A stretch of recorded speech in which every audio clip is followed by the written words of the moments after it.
Hello friends! You're probably wondering why there's a big space beside me.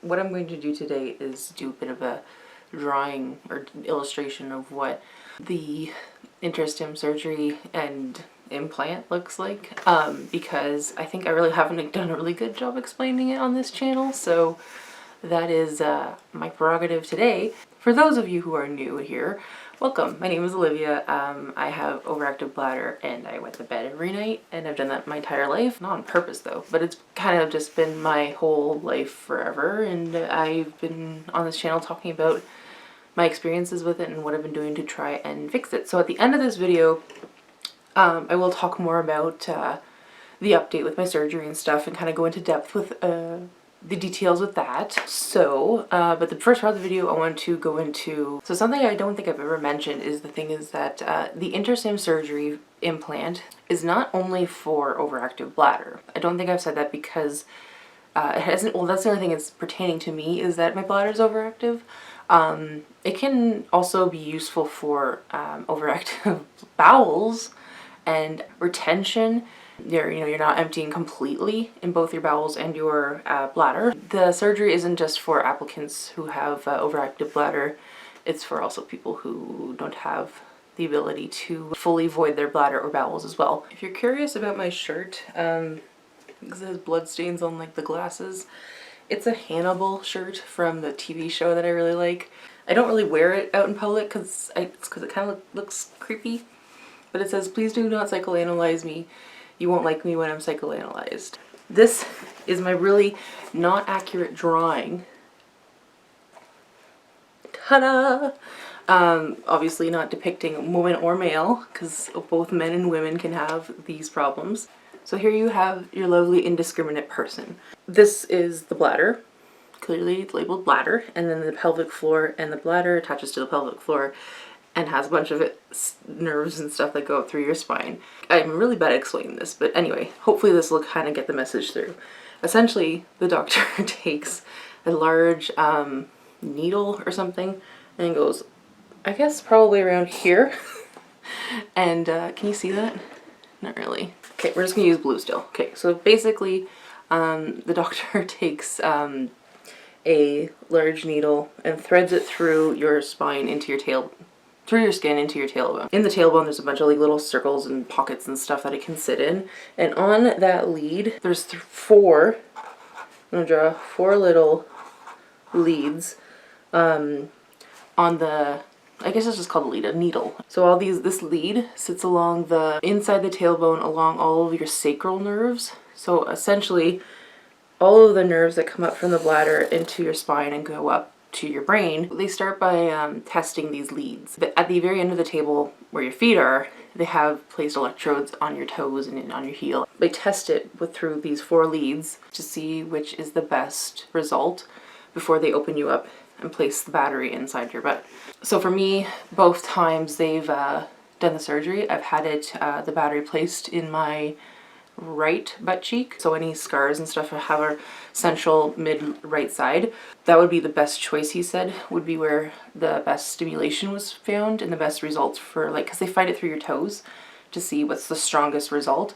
So there was an option of it being on my left side if it wasn't going to work. It'd be as strong on my right side, and they didn't need to, so they didn't need to move it over. Anyways, so back to my little illustration here. So yes, so we got the 4 leads. Once I've got that lead, that stick implanted inside your tailbone, and they figured out where the best spot is, they then pick a cheek to put the battery in. So they probably would just like cut open here, and then put the little Interstim device in there. And that's kind of what it looks like. It's like a little cookie shape, and then they just connect all the things together, and there you go. And so hopefully this little lead will connect to your bladder and make it happy, or your bowels, or wherever your problem lies. Hopefully those the lead will the stimulation will help fix that problem. So once I set you up for after surgery and you meet with your Medtronic rep, they give you a device. They give you a box and a device. I showed this in my last video. I'll show it again. Tartar. It's a fun little device that you use to change the currents. So this piece you use in your hand. Obviously it's got all the buttons. You can also unplug it if you want to and just use this above your butt, but what they want you to do, well, what I've been doing is leaving it plugged in and using this and placing it above the battery. So in my fancy dancy little drawing, you would do the same thing here. You would take the piece here and then just place it above your butt wherever the battery is, and try and kind of like look for the thing like as if it was Minesweeper, until you find the button or the battery. Because in my in mine, the first time after my surgery, we couldn't find, it was hard to find. The scar wasn't exactly where the battery was sitting in my butt cheek. The scar was actually to the left of the battery. So the first time I was doing this, I think the battery was placed more to the outside, towards my towards the outside of my hip. And the second time we did the surgery, the scar remained the same. It just got a bit bigger, so it's about this long now. He put the battery, actually, I think it's closer towards my butt crack. So now it's moved completely to the other side of my right butt cheek. So yeah, so now you just got to find it with this thing and then play with the buttons and hopefully get a setting. So I'm going to do it right now anyways because I still need to change it. There's no need to, I just decided that every now and then I'm going to try and increase the frequency to see if it, or the currents to see if it will be productive. So this is going to be hard. I'm going to zoom in a little bit. I'm not a fan of this being this close. I've got it sitting on the top of my butt and towards my underwear line, so that's where this piece is right now. Just kind of where I feel the. You can also feel it too. If you push hard enough, you can feel the small cookie-sized device in your butt. Kind of unpleasant to me. Some people like it. I don't know why. Push the gray button on the side and then it kind of syncs like it would sync your iPod to your iTunes store. Jeez. So now we can move. I'm going to stay on setting 4 as it is right now. Okay. And then we're going to push the plus button here to increase it. So that's probably pretty high.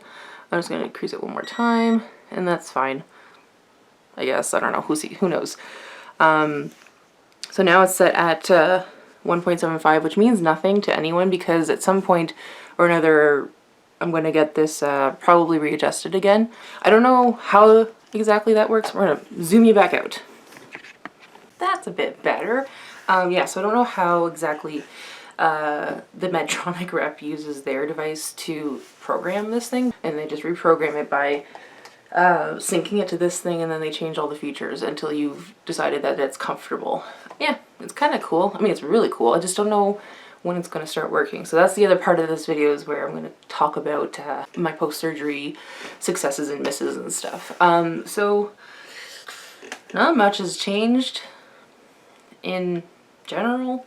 Like, a little bit, it's been somewhat promising. Part of the device, the implant, is it's on for 16 seconds and it's off for 8. So it's cyclical. So it cycles through those for forever. I think I've said that in my other videos, but one time I think I was trying to go to sleep and I was kind of trying to pay attention because you're supposed to be able to feel it all the time.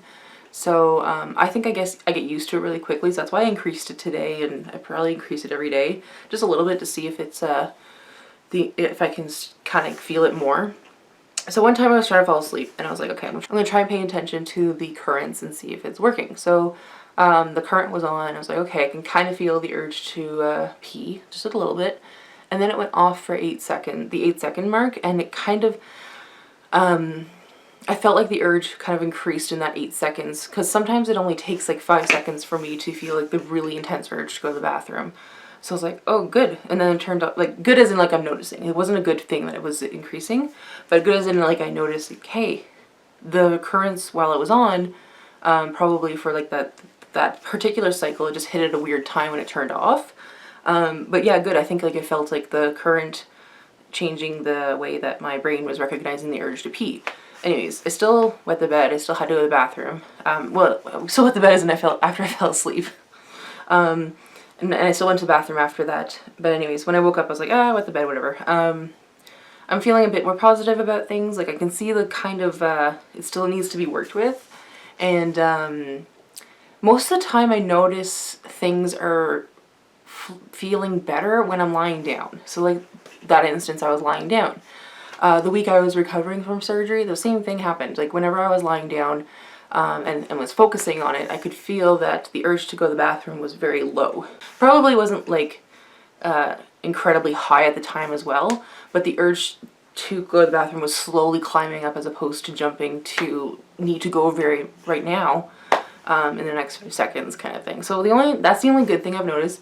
To me, that's great because that means that I can go get this device reprogrammed, get it updated or whatever, and hopefully find a cycle that will work for me.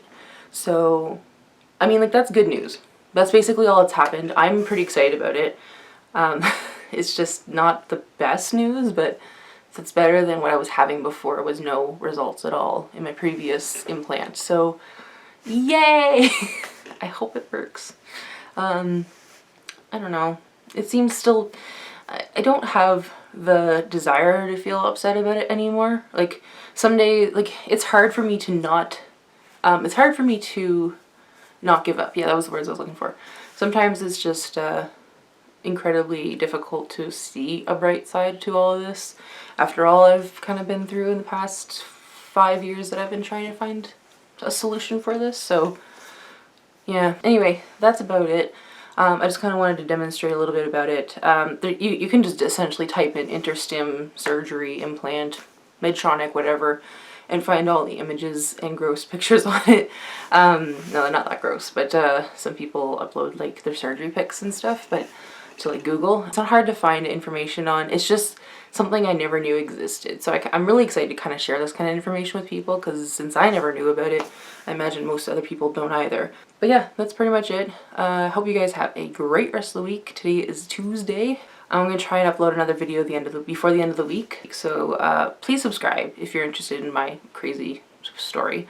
And also give this video a like and share if you have anyone in your life that needs to hear this sort of stuff. Anyways, thanks for watching. I'll talk to you later. Bye. This still isn't gonna work. This is really close. Anyway, so now we have this